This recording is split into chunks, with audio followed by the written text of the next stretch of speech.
Hoy quiero llevarlos ahora en este momento a Eclesiastés en el capítulo 7, versículo 13 y versículo 14. Eclesiastés 7, 13 y 14.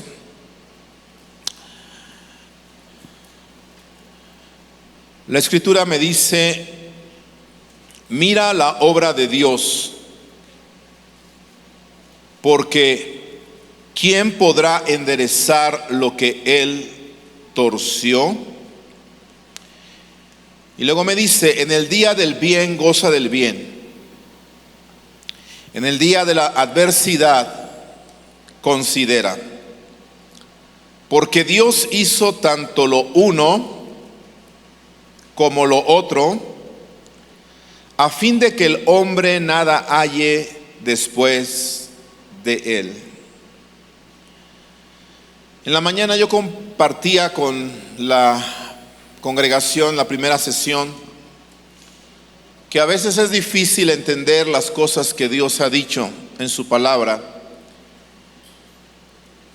pero mucho más difícil es entender y comprender las cosas que Dios hace o las cosas que Dios permite.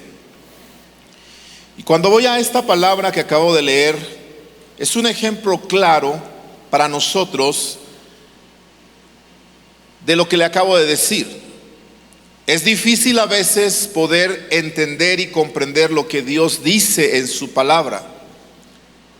Si se nos hace difícil entender lo que Dios dice, mucho más difícil se nos va a hacer entender lo que Él permite o lo que Él hace. Este versículo me habla de la soberanía de Dios. Y tenemos nosotros que leer este versículo con el contexto, pensando que uno de los atributos divinos de nuestro Señor es su soberanía, que Él puede abrir y cerrar cuando Él quiera, que cuando Él abre nadie puede cerrar y cuando Él cierra nadie puede abrir, que Él tiene la primera y también la última palabra porque Él es Dios. Dice amén. Porque Él es soberano. Entonces a mí me gusta decir que Él tiene la primera y la última palabra. Por eso dice: soy el alfa y la omega. A veces decimos Dios tiene la última palabra, pero en realidad Él tiene la primera y tiene la última. Dice amén. Entonces cuando yo veo este versículo me dice: mira la obra de Dios, porque ¿quién podrá enderezar lo que Él torció? Hablando de su soberanía. Y en ese contexto de su soberanía me habla de dos tipos de días. Me habla del día del bien y me habla del día del mal. Si lo nota, están bien claros esos días. Y son días que, aunque nosotros no lo queramos, tarde o temprano vamos a atravesar por estos días, por el día del bien y por el día del mal. De hecho, me da un consejo para cada uno de esos dos días, para que cuando estemos pasando por esta clase de días, nosotros sepamos qué tenemos que hacer de acuerdo al consejo que Dios está trayendo a través del predicador, que en este caso es el hombre sabio llamado Salomón, y que nos está diciendo: cuando venga el día bueno o el día del bien, tienes que gozarte. Aleluya. Mire, estos días buenos los esperamos tanto que hasta los planeamos, ¿cierto? El día de la boda se planea con mucha anticipación. El día de la graduación de la universidad, el cumpleaños de aniversario de 25 años de boda o de casamiento, de los 50 años, etcétera, etcétera. El baby shower del bebé, qué sé yo. Los días buenos los anhelamos tanto, los esperamos tanto que hasta los planeamos con tanta anticipación. ¿Por qué? Porque son días que queremos vivir. ¿Cuántos quieren vivir esos días? Días de alegría, días de gozo, días buenos. Entonces cuando vengan esos días buenos, dice la escritura: por favor, gózate, aprovéchalos.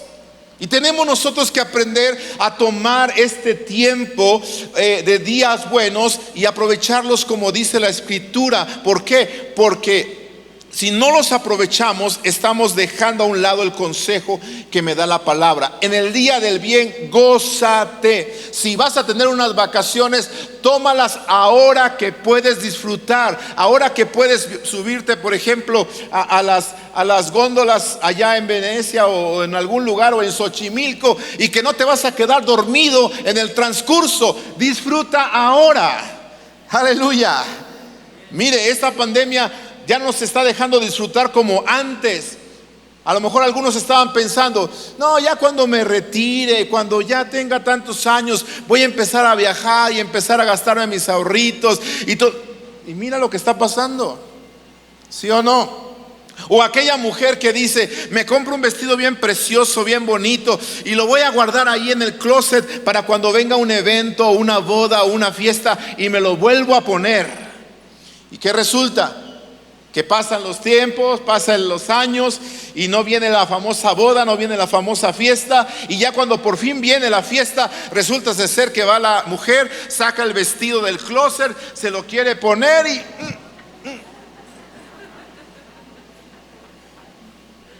marido, tienes que comprarme otro o hay que arreglarlo porque no queda. Disfrute del bien, dice la palabra. Disfrutemos los días buenos. Esta pandemia nos ha enseñado precisamente lo importante de estar en familia, de disfrutar cada momento al máximo, de disfrutar de nuestros hijos, de disfrutar de nuestro cónyuge, de disfrutar de venir a la casa de Dios y alabar libremente sin ninguna interrupción. Disfrutemos los días buenos. Es el consejo que da la palabra del Señor. Ahora que podemos comer, algunos comamos. ¿Sí o no? Ahora, no estoy en contra de que se cuide. Hay que cuidarnos porque somos templo del Espíritu Santo de Dios. Pero escúcheme bien, a veces nos cuidamos en exceso, que de repente no nos queremos comer ni un elotito. Ahí vamos en el Zócalo y están los elotitos ahí con la mayonesita, el limón, el chilito, el quesito, como le gusten, ¿verdad? Y usted, ay, no, amor, es que no me lo como porque los carbohidratos, lo esto, lo otro. Y no queremos comernos ni un elotito. Te lo vas a querer comer cuando ya no tengas dientes. Y veas a tus nietos y veas a la gente a tu lado y, ay, quisiera morderle ese elotito, pero si le muerdo se me cae la dentadura. Cómetelo ahora.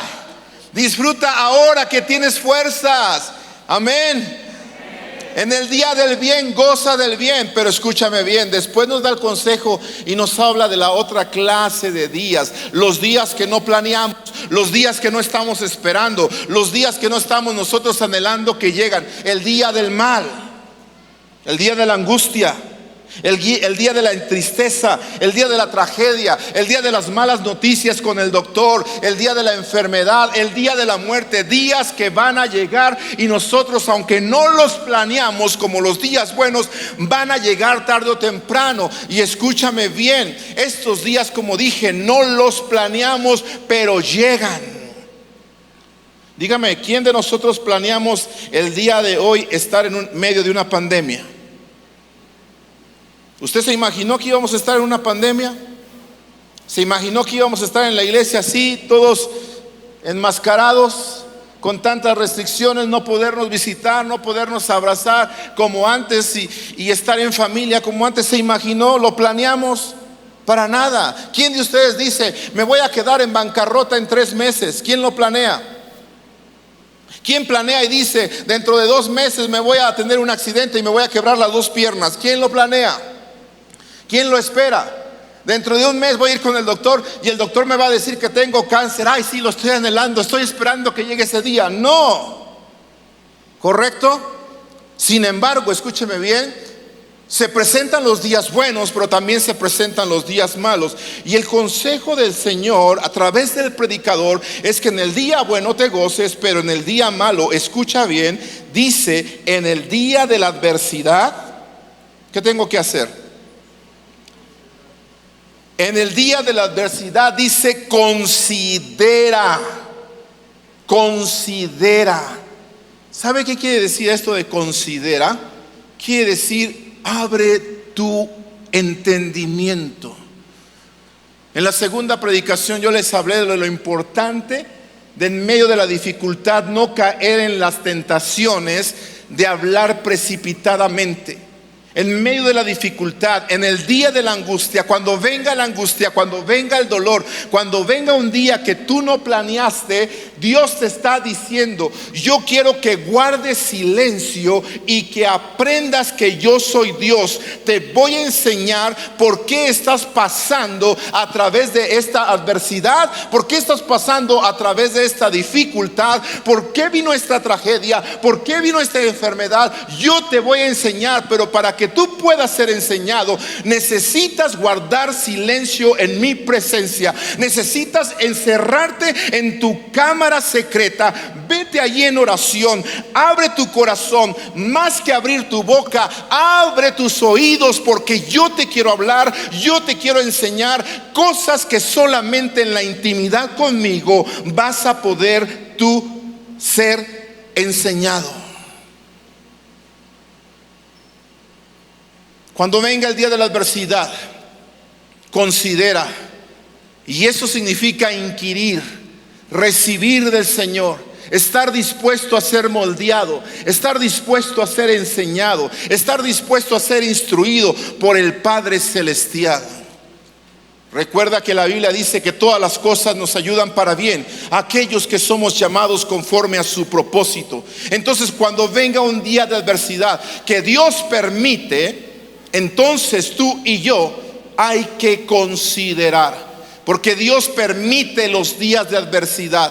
Dios no quiere ninguna clase de mal para sus hijos, porque la Biblia dice que si hay alguien bueno, ese es Dios. Y la Biblia dice también que toda buena dádiva y todo don perfecto desciende del Padre de las luces. Así que Dios es un Dios que tiene planes para nosotros de bien y no de mal. Dios tiene planes para tu vida de bien y no de mal. La voluntad de Dios es buena, agradable y perfecta. De Dios no viene lo malo, de Dios no viene el pecado, de Dios no viene la tentación. La Biblia dice que Él no puede ser tentado, ni Él tienta a nadie. Pero escúchame bien, Dios sí permite los días de adversidad.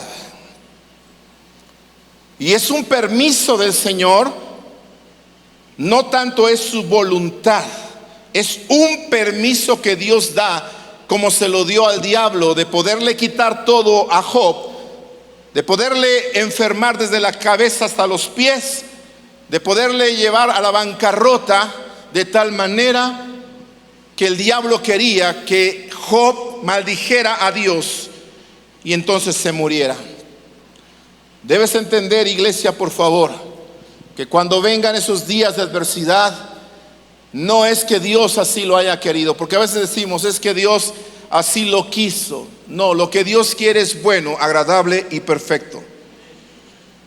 Lo repito, lo que Dios quiere es bueno, es agradable y es perfecto. Pero a veces, escúchame bien, van a pasar cosas en tu vida en las cuales tú vas a decir, bueno, ¿por qué permitió Dios esto? No veo nada bueno, no veo nada agradable y no veo nada perfecto en esto.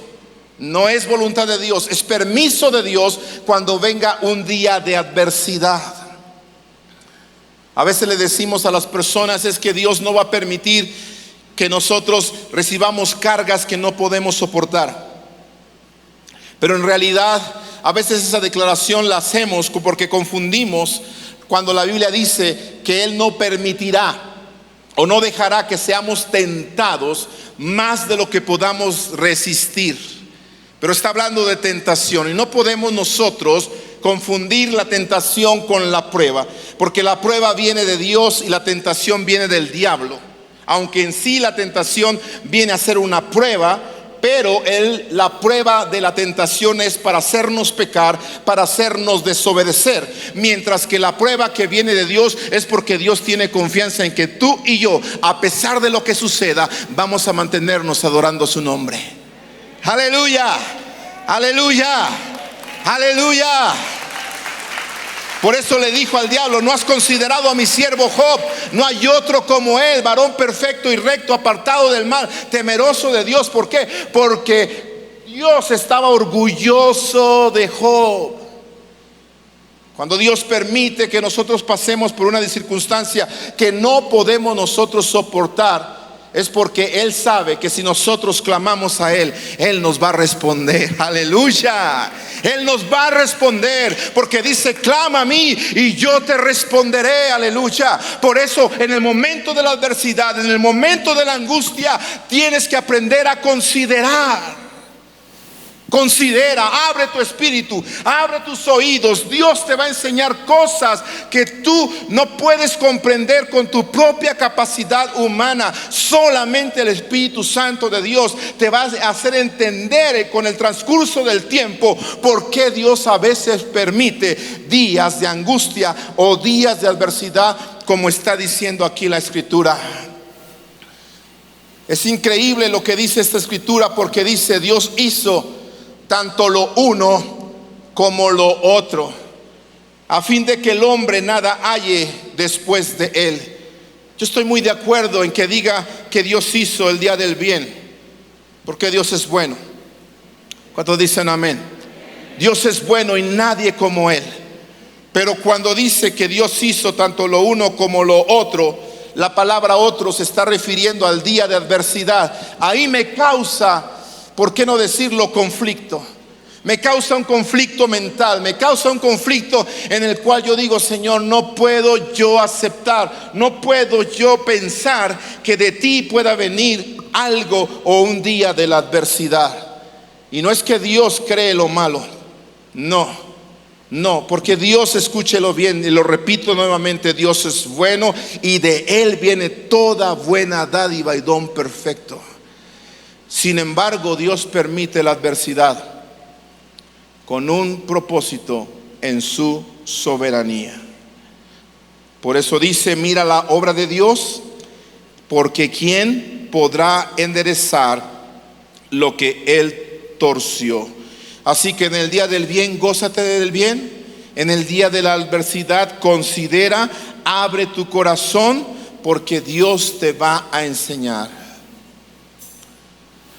Hace unos años atrás, el Señor hizo realidad este versículo que le estoy compartiendo, porque en medio de un crecimiento en la iglesia donde estamos pastoreando, donde ya habíamos adquirido un terreno para edificar un nuevo templo y seguir creciendo, porque ya estábamos creciendo por segunda ocasión, ya se nos había dividido la iglesia una ocasión, pero volvimos a levantar en el amor del Señor y volvimos a edificar, y se volvió a llenar el lugar donde estábamos predicando, de tal manera que necesitábamos nosotros un nuevo lugar.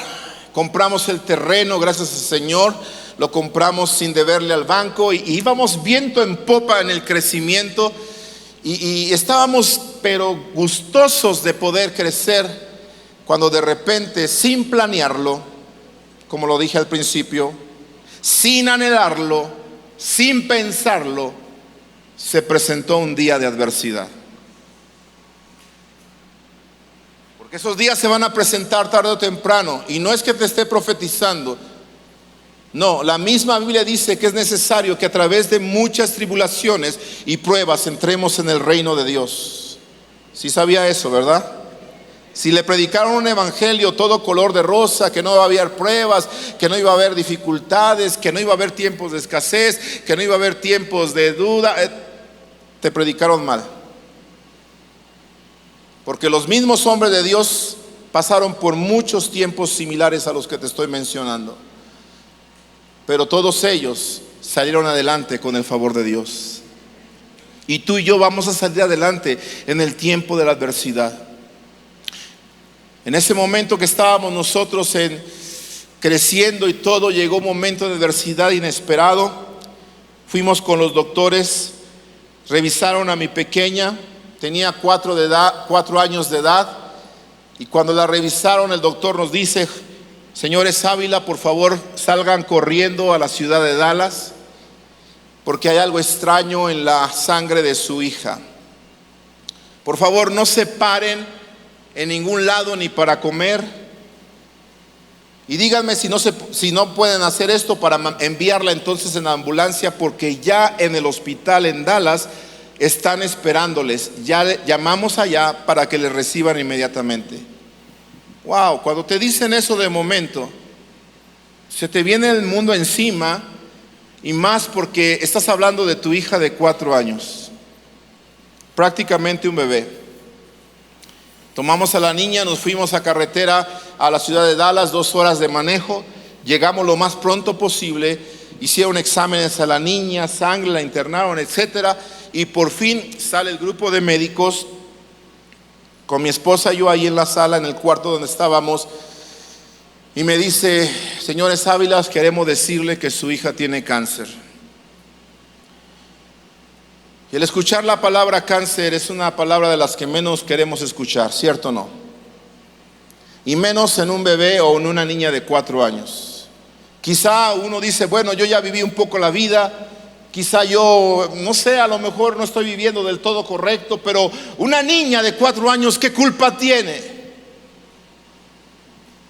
Empezaron a surgir tantas interrogantes en mi vida, tantas cosas en mi mente. Escúchame bien, que la verdad, ahí empezó una prueba muy difícil para nosotros. Yo quería renegar, quería decir: yo no voy a aceptar esto, porque no hay nadie en la familia de mi esposa ni en mi familia que hayamos tenido cáncer. ¿De dónde viene este cáncer? ¿De dónde mi hija tiene cáncer en la sangre? ¿De dónde tiene esa leucemia? Porque cuando te dicen el cáncer está en un miembro, está aquí, bueno, pues a veces se piensa en hacer una cirugía o alguna cosa y remover ese miembro y sacar ese cáncer. Pero cuando el cáncer está recorriendo todo tu cuerpo en la sangre, ¿cómo le haces? Y vinieron entonces los doctores y nos dijeron: su niña tiene leucemia y el tratamiento a seguir es de aproximadamente 3 años. Si todo sale bien, la niña puede quizás recuperarse. Yo quiero decirle que en aquel entonces, en ese día de adversidad que nunca habíamos planeado, que nunca habíamos esperado, que nunca habíamos anhelado con mi esposa, Dios comenzó a enseñarnos que teníamos que considerar. Yo sabía que esto no venía de Dios.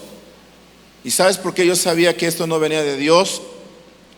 Porque el domingo anterior a esta noticia, el Señor había inspirado un mensaje a mí para predicar a la iglesia e inspirarlos a tener fe en ese Dios de milagros.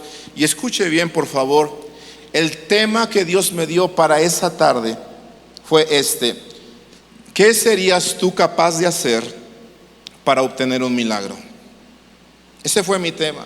Yo recuerdo, Pastor Ernesto, que llegué a la iglesia, yo sentía el respaldo de Dios, la unción de Dios sobre mi vida. Comencé a gastar mi garganta inclusive hablando de los milagros poderosos de Dios, hablando de aquel relato de aquellos hombres que abrieron el techo, bajaron a ese paralítico a los pies de Jesús, etcétera, etcétera. Y yo le decía a la gente: Dios es el mismo de ayer, de hoy y por los siglos. Dios sigue haciendo milagros. Tenemos un Dios poderoso, Dios es milagroso, creamos en Él. ¿Qué serías tú capaz de hacer para obtener un milagro? ¿Qué serías tú capaz de hacer para obtener tu milagro que estás esperando? Y le prediqué a la gente con toda la pasión posible.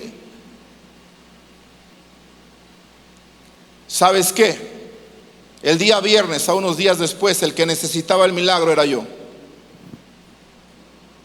Los que necesitábamos el milagro era mi esposa y este servidor. Y el diablo me estaba gritando a la mente: ¿dónde está tu Dios de milagros?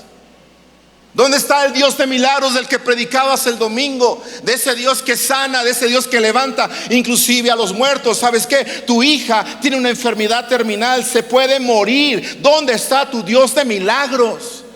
Oh, amado hermano, qué tremendo es cuando viene la lucha espiritual y el diablo ataca nuestra fe. El diablo quiere hacernos dudar de nuestro Dios. El diablo quiere hacernos dudar en los tiempos de angustia de la fidelidad de nuestro Dios, de que la palabra de Dios es verdad. El diablo quiere que nosotros dejemos de creer en el Señor y lo neguemos, y por eso nos ataca, nos bombardea con incertidumbre, con duda, para que nosotros dejemos de adorar al Dios que adoramos. ¿Dónde está tu Dios de milagros? Oh Señor, Yo estaba en el hospital porque la niña se quedó internada y yo recuerdo que recorría los pasillos del hospital ahí diciendo: Señor, ayúdame porque mi fe está flaqueando. Señor, ayúdame porque el diablo me está gritando: ¿dónde está tu Dios de milagros? Desde que predicaste el domingo, el diablo me lo está tirando en la cara ese mensaje. Señor, ayúdame. Señor, fortalece mi fe. Mi niña, Padre, tiene una enfermedad mortal. ¿Por qué está sufriendo ella? ¿Por qué mejor no yo, Señor? Ayúdame. Y cuando yo le estaba clamando al Señor en medio del hospital, recuerdo que vino, escúcheme bien, la voz del Espíritu Santo de Dios. Y no tengo temor de decir que fue el Espíritu Santo de Dios, porque ahora lo compruebo y estoy seguro que era el Espíritu Santo de Dios que me dijo así simplemente: ¿sabes qué? Acuérdate de Abraham. Eso fue todo lo que me dijo el Espíritu Santo de Dios. Y por eso le digo, en el día de la angustia, considera, abre tus oídos espirituales. Dios te va a hablar, Dios te va a mostrar de qué manera tú puedes enfrentar esa tentación, de qué manera tú puedes enfrentar la prueba y salir victorioso. Pero necesitamos poner en práctica lo que está diciendo aquí la palabra. En el día de la adversidad, considera. Entonces yo consideré, y el Espíritu Santo me habló y me dijo: acuérdate de Abraham. Y como una película, amado hermano, comenzó a pasar aquí en mi mente aquel relato cuando Dios le dice a Abraham: yo quiero que me sacrifiques a tu hijo, tu único hijo. Qué tremendo, lo habían esperado por 25 años y por fin llega. El niño crece, se convierte en un adolescente. Y cuando Abraham está encariñado con su hijo, cuando Abraham está encariñado con ese hijo que tanto amó, que tanto deseó, viene un día inesperado, viene un día que él no pensaba que iba a llegar, y Dios le dice: quiero que me sacrifiques a tu hijo, y quiero que me lo sacrifiques, escuche bien, en holocausto. Si usted va al Antiguo Testamento y puede leer la ordenanza acerca del holocausto, se va a dar cuenta que el holocausto era el sacrificio más cruento, el sacrificio más sangriento, el sacrificio más difícil para los sacerdotes para hacer. ¿Por qué? Porque se trataba, escúcheme bien, no solamente de meterle cuchillo al animal. A veces pensamos que cuando Dios le dijo a Abraham: haz esto, pensábamos que solamente le estaba diciendo: mete el cuchillo, ya vete, llora y se acabó. No. El holocausto significaba que tenían que meterle el cuchillo al animal, sacarlo y desangrar el animal, desangrar la víctima. Entonces Dios le estaba diciendo a Abraham: quiero que le metas el cuchillo a tu hijo, lo desangres todito. Después de que lo desangres, quiero que lo desolles. Se tenía que desollar la víctima. ¿Sabes qué es desollar? Se le tenía que arrancar toda la piel, todo el pellejo del cuerpo entero, y dejar el cuerpo en carne viva, si me puedo expresar de esta manera. Es lo que le está diciendo Dios a Abraham. Por si fuera poco, después de que se le quitaba todo la piel, el pellejo al animal, ¿verdad? En este caso a Isaac, se tenía que poner en el altar.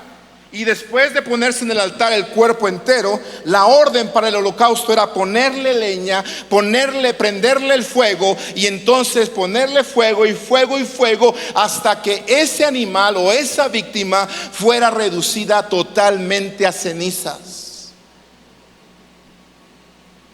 Eso es lo que Dios le estaba pidiendo a Abraham. Qué tremendo.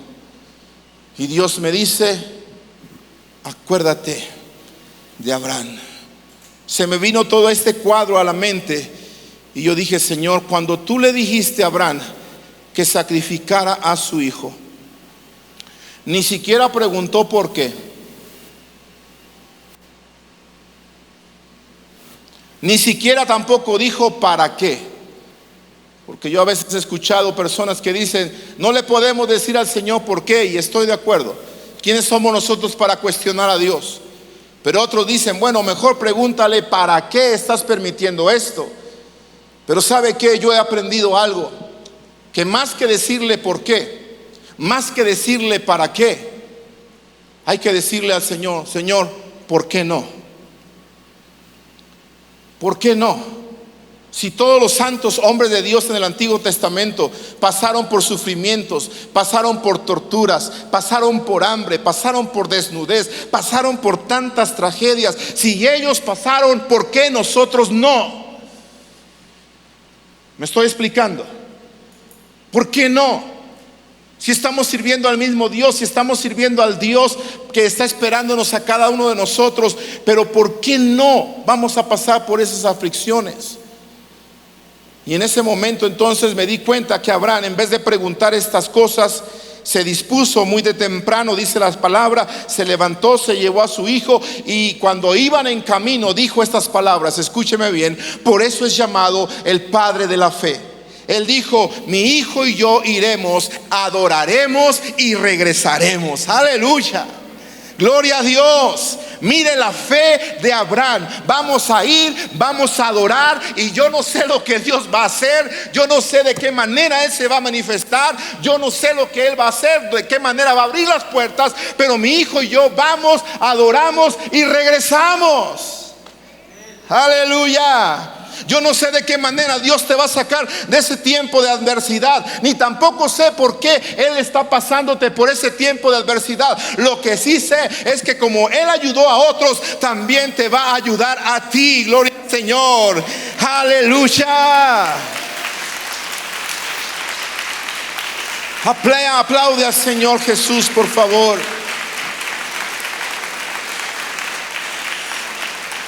Cuando comprendí esto, que Abraham ni renegó, ni preguntó, ni estuvo ahí diciendo cosas que no tenía que decir, ni abrió su boca precipitadamente, como le dije en la segunda predicación, nada de eso. Simplemente Abraham fue obediente.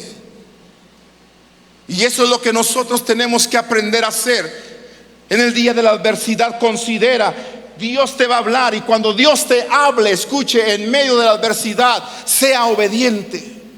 Sea obediente, porque Él te va a hablar de maneras muy extrañas. Inclusive, escúchame bien, podrá usar una burra si es necesario para hablarte,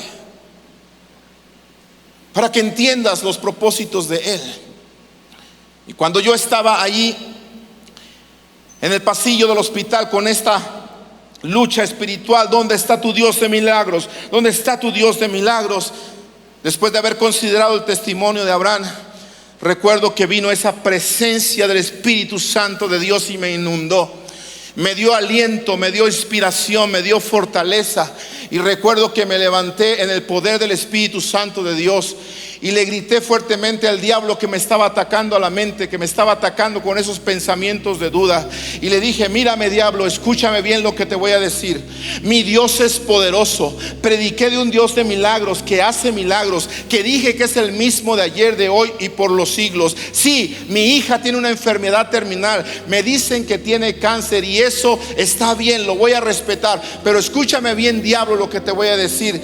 Mi hija, Dios la puede levantar y la puede sanar completamente. Pero como sé que Dios es soberano, si Dios permitiera otra cosa y se la llevara, yo te voy a decir algo, diablo: aunque Dios se lleve a mi hija, yo te voy a decir que voy a seguir predicando que tengo un Dios de milagros donde quiera que yo vaya. Voy a predicar que Dios sigue haciendo milagros donde quiera que yo esté, porque no me vaya a callar. Aleluya. Aplaude a ese Dios de milagros. Aplaude, porque Él es el mismo de ayer, de hoy y por los siglos. Gloria al Señor. Mire, amado hermano, cuando eso declaré en el Espíritu Santo de Dios, cuando yo hablé esas palabras de fe, de poder, usted siente cómo se cumple la escritura que dice que el diablo huye. Someteos pues a Dios, resistir al diablo, y el diablo es un cobarde. No puede resistir la presencia de nuestro Dios. Si algo le teme el diablo, es a un cristiano que está fundado en la palabra del Señor, y que aunque vengan los días malos, aunque vengan los vientos fuertes, aunque vengan las tormentas, ese cristiano está fundado en la palabra del Señor, y nada ni nadie lo mueve. Aleluya. Por eso el diablo huye de esta clase de gente que no solamente ha creído en Dios, sino que le cree a Dios. ¿Cuánto le creen a Dios?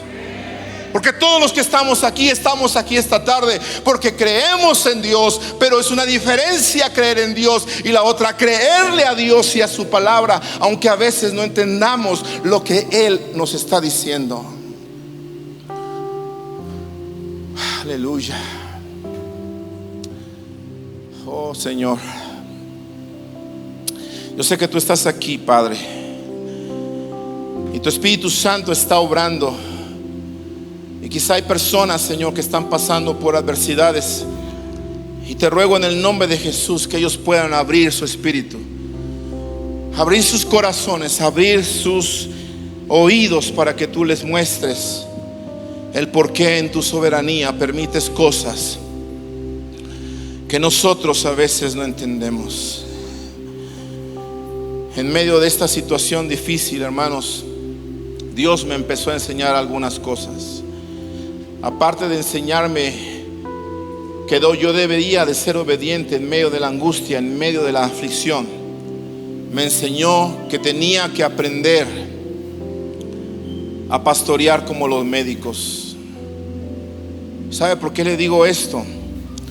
Porque cuando vino el grupo de médicos y me dijeron: su hija tiene cáncer, pastor, yo me molesté. ¿Sabe por qué me molesté? Porque sentí que me lo dijeron así tan fríamente, tan directamente, tan francamente, que yo dije: oigan, al menos pongan una carita así de dolor, de tristeza, de simpatía con uno, y díganme, barajénmela poquito y díganme: tu niña pues tiene cáncer, y déjenmela ir así despacito. Pero usted sabe que los doctores van, ¿sí o no? ¿Cuántos han tratado con los doctores? Y Dios en mis tiempos de oración, mientras mi niña estaba en el hospital, Dios hablaba y me decía: ¿te acuerdas que no te gustó que los médicos vinieran y te dijeran esto? Sí, Señor. Tú eres mi siervo y tienes que aprender a pastorear como los médicos. La gente necesita escuchar lo que necesita escuchar. Tú no estás para decirle a la gente lo que la gente quiere escuchar. Estás para decirle a la gente lo que es mi palabra y lo que es la verdad. ¿Sabe por qué? Porque yo quería escuchar otras palabras de la doctora. Yo hubiese querido que la doctora viniera y me dijera: señora Ávila, no se preocupe, su niña tiene unas fiebres, hay algo extraño ahí en su sangre, pero ¿sabe qué? Tómese un poquito ahí de aspirina, de Tylenol, llévesela a su casa y cada vez que tenga fiebre dele otro poquito y la niña va a estar bien, no se preocupe, va a estar bien. ¿Sabe qué? Eso es lo que yo quería escuchar. Yo no quería escuchar la palabra cáncer. Yo no quería escuchar 3 años de tratamiento. Yo no quería escuchar todos los procedimientos que se tenían que seguir, y mucho menos que mi hija se iba a quedar internada. Y Dios me dijo: de la misma manera, tú tienes que aprender a pastorear a la gente. La gente necesita escuchar la verdad, porque somos siervos de la verdad. Su pastor es un siervo de la verdad. Cada vez que su pastor venga con usted y le diga la verdad, usted dele gracias a Dios por sus pastores. ¿A cuánto les gusta que sus pastores les hablen con verdad? ¿Seguros? Hermano, por favor, deje de ser un ladrón. Pastor, ¿por qué me hablas? Bueno, es que la Biblia dice que robamos a Dios y nosotros no. ¿Cuántos saben eso? Si viene el pastor y le dice: hermano, no está diezmando. No se preocupe, hermano, llévesela tranquila, el Señor es bueno. No. Le haría un daño a la economía de usted. Por eso nosotros, con amor, con mansedumbre, tenemos que decirles a ustedes la verdad aunque a veces por decirles la verdad nos ganemos enemigos. Le pasó a Jesús, le pasó a Pablo. Se hicieron de muchos enemigos por decir la verdad. Y si yo le preguntara al pastor Ernesto y a la pastora Sandra, ¿cuántos enemigos se han ganado por decir la verdad? No acabamos esta tarde. Pero somos siervos de la verdad. Yo estoy viendo números rojos allá, pastor. ¿Qué hago?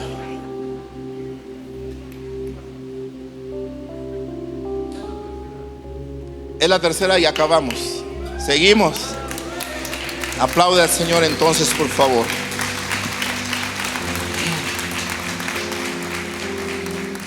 Mire, por favor, cuando usted tenga pastores que le pastoreen con el corazón de Dios, van a ser pastores que le van a decir la verdad.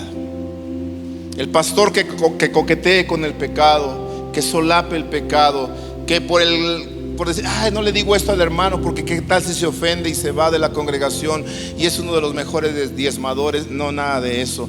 Tenemos nosotros que aprender a decir la verdad, porque no servimos a la gente, servimos a Dios.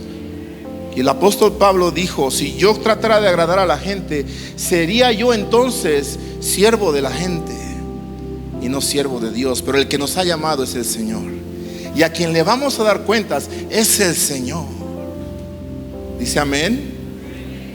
Miren, en una ocasión un hermano me dijo: pastor, qué fácil la tienen los pastores, ¿verdad? Y yo le dije: ¿por qué, hermano? Dice: es que ustedes no tienen un manager, un jefe o alguien que ande detrás de ustedes checándolos a ver si hicieron esto, a ver si hicieron aquello, a qué horas entraron, a qué horas salieron. No, ustedes la tienen tranquilita, no tienen nadie que los esté vigilando. Y yo me le quedé viendo así. Y yo le dije: hermano, ¿se da cuenta lo que está diciendo? Usted llega a su trabajo a las 7 de la mañana, pone el reloj, ya llegué, a las 5 quizás sale, ya chequé, ya me voy, y punto, se olvida de su jefe, se olvida de su supervisor. Pero sabe que mi supervisor, sabe que mi jefe, sabe que mi Señor está conmigo 24 horas al día, los 7 días de la semana, todos los días del año, desde que yo nací. ¿La tenemos fácil? ¿Qué tiene que hacer usted por sus pastores? Ore por ellos. Ore por ellos, porque ellos le van a hablar con la verdad y ellos van a pastorear como los médicos. Otra cosa que Dios me enseñó, y quiero hacerlo lo más rápido posible, es que todo lo que Dios hace, lo hace, escúcheme bien, porque Él nos ama y tiene misericordia de nosotros. Porque cuando mi niña estaba en ese tratamiento, decía: Señor, sánala, por favor, Padre, sánala. ¿Y sabe qué comencé a hacer? Allí en mi recámara del hotel, del lugar donde nos estábamos quedando cerca del hospital, yo me doblaba de rodillas juntamente con mi esposa y yo oraba y decía: Señor, sana a mi niña. Y comencé, escúcheme bien, a presentarle a Dios un currículum de mi vida cristiana, pensando que eso iba a, si me permite la expresión, a apantallar a Dios, a mover su corazón de tal manera que a través de eso Él obrara al favor de mi niña. Y lo que hice fue decirle: Señor, mira, desde los 2 años te conozco, crecí en la iglesia, serví en los niños, serví en el departamento de jóvenes, fui de la alabanza, prediqué en tal misión. Y le comencé a decir al Señor todo lo que yo había hecho hasta ese momento por su obra. Y cuando yo estaba diciéndole al Señor toda esa lista de mi currículum espiritual, el Señor estaba esperando que yo me callara para hablarme. Por eso es bien importante que en los tiempos de adversidad, como dije en la otra prédica, que nosotros guardemos la mayor parte silencio y escuchemos más.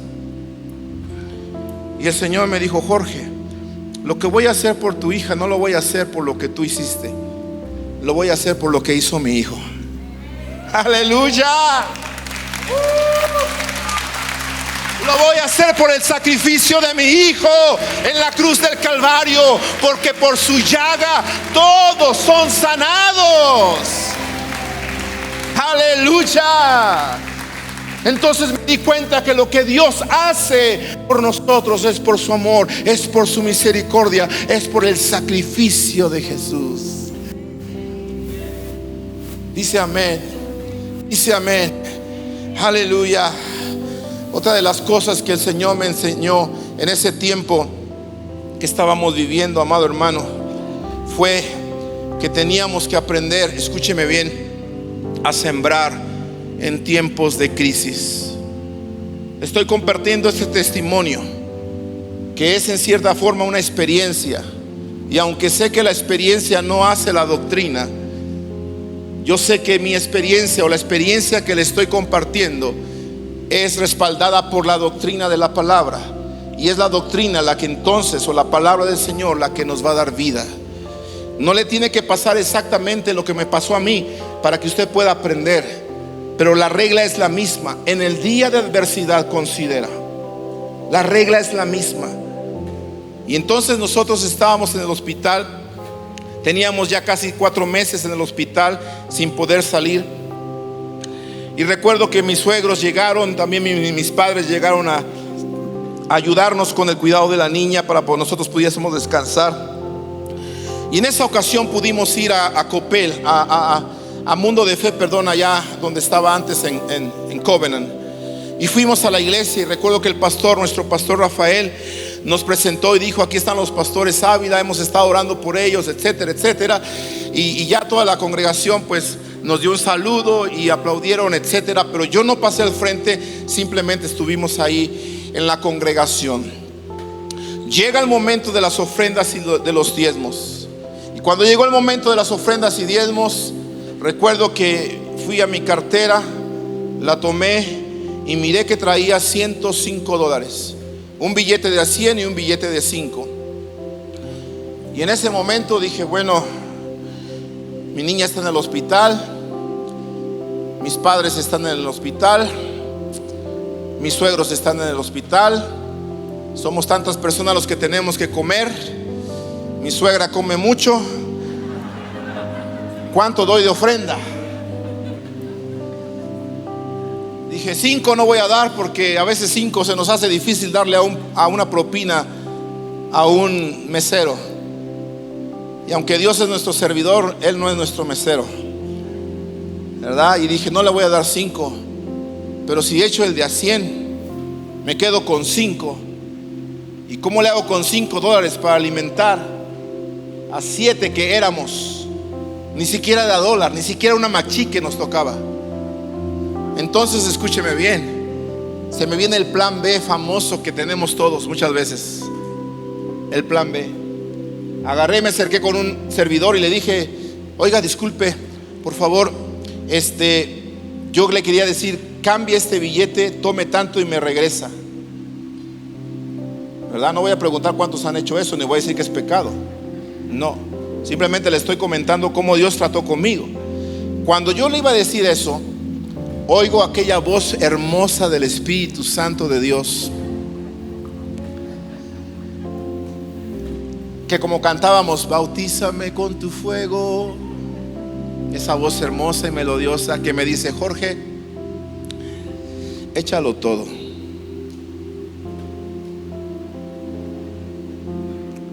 Uno quiere reprender al diablo, ¿verdad? Fuera, diablo. Échalo todo. Por eso tú tienes que estar bien abierto a la voz del Espíritu Santo en el tiempo de angustia, en el tiempo de crisis, en el tiempo de escasez. Tienes que estar bien abierto, bien sensible a la voz del Espíritu Santo, porque el Espíritu Santo me estaba probando. Antes de que venga un gran milagro de provisión sobre tu vida, va a haber una prueba para ti. Y gracias a Dios pasé la prueba, y yo dije: Señor, si tú me estás diciendo que lo de todo, voy a ser obediente y lo voy a dar todo. Agarré el dinero, me fui hacia adelante, llegué donde estaban los ofrenderos, deposité todo, regresé a mi lugar y la ofrenda se seguía dando. Escúcheme bien, en cuanto regreso yo a mi asiento, viene un hermano por acá me saluda y dice: Pastores Ávila, estamos orando por ustedes, Dios les bendiga. Y me saluda y en la mano está un billete de $100.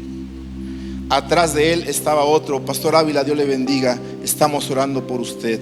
Y en la mano estaba otro billete de $100. Atrás de él estaba otro y otro y otro. Y eran tantos que entonces le empezaron a dar también a mi esposa.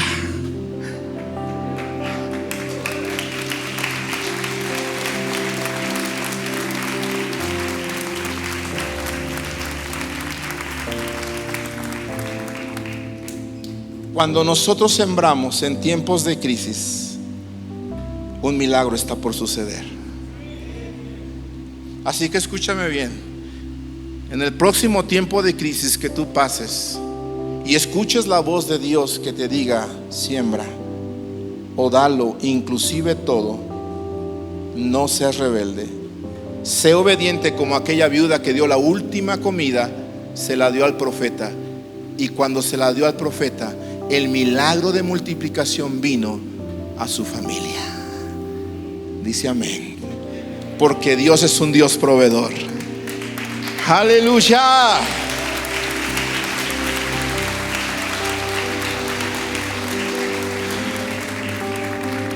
Cinco minutos, quiero terminar, hermanos. Pastor, si me puedo tenerlos. 5. No quiero dejar este testimonio inconcluso. Cuando nosotros ya estábamos más tranquilos con mi niña y pudimos salir del hospital, una mañana ya en la casa mi niña se levanta y le notamos que su estómago estaba inflado, abultado, y la niña comenzó a vomitar y a vomitar y a vomitar. La llevamos al doctor a emergencias y nos dijeron: su niña tiene que volar a la ciudad de Dallas en helicóptero. Si pasan 2 horas la niña no está. Nosotros: ¿cómo? Si pasan 2 horas la niña no está. Resulta ser que la niña, el medicamento, la quimioterapia, le había perforado el intestino. Y la niña se estaba contaminando por dentro y por eso tenía el vientre hinchado. ¿Sabe qué sucedió? Llegamos allá, mi esposa se fue en el helicóptero, yo me fui por tierra y allá nos juntamos. Estábamos afuera del quirófano cuando los doctores llegaron y dijeron: queremos decirle, señor Ávila, que la niña está muy grave. Ya la abrimos a la niña en su vientre, ya estaba abierta como un animal. Ya la limpiamos por dentro y nos dimos cuenta que su intestino está perforado como en 3 partes. La niña la vamos a operar de emergencia. Solamente estamos esperando los suministros que nos hacen falta, pero queremos decirles que solamente un milagro de Dios la puede levantar.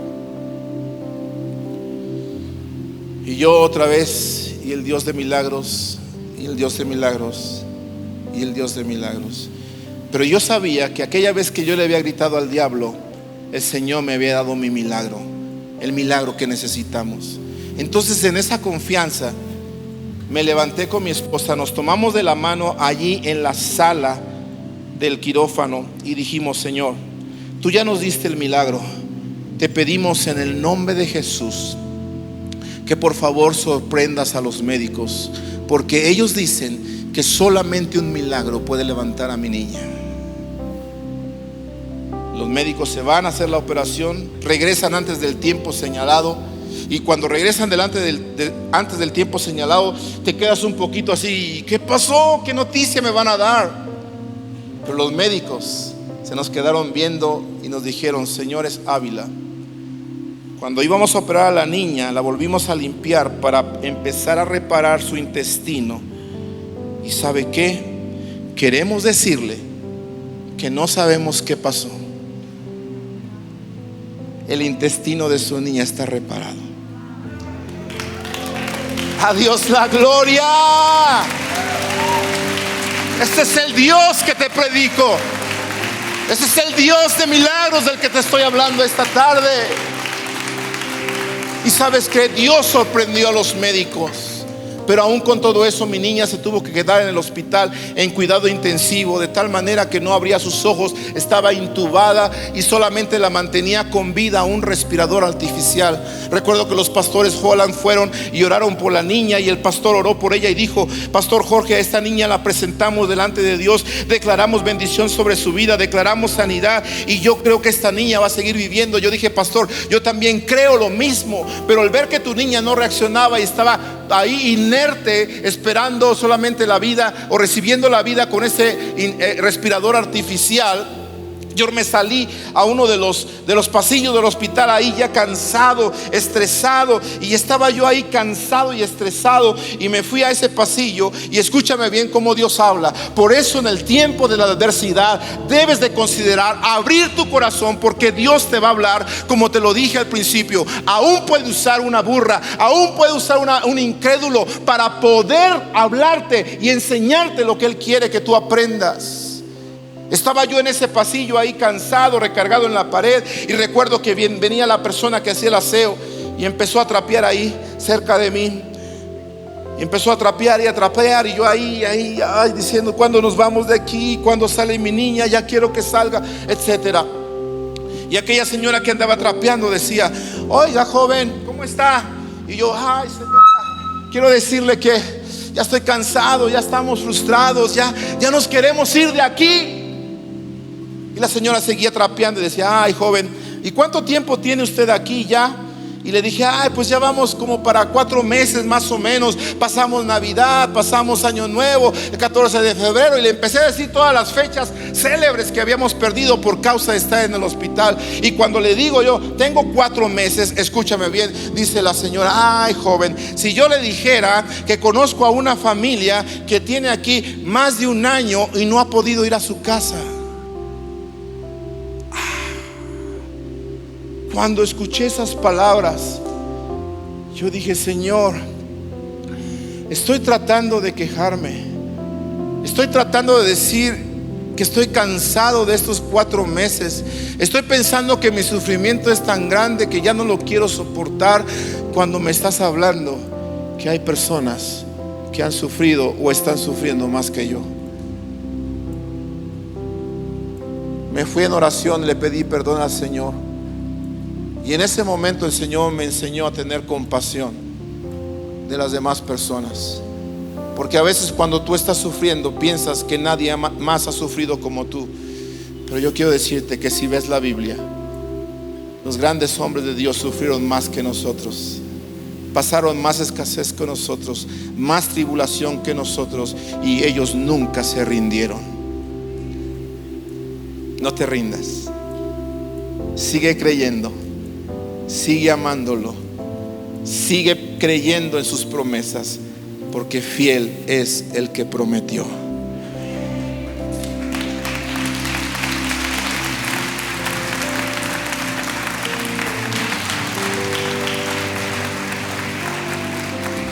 Y cuando pienses que tú eres el único que está sufriendo, recuerda que hay otros que sufren más que tú. Y sobre todo recuerda que hay uno que sufrió todo y dio su vida para que tú tuvieras vida, y vida en abundancia.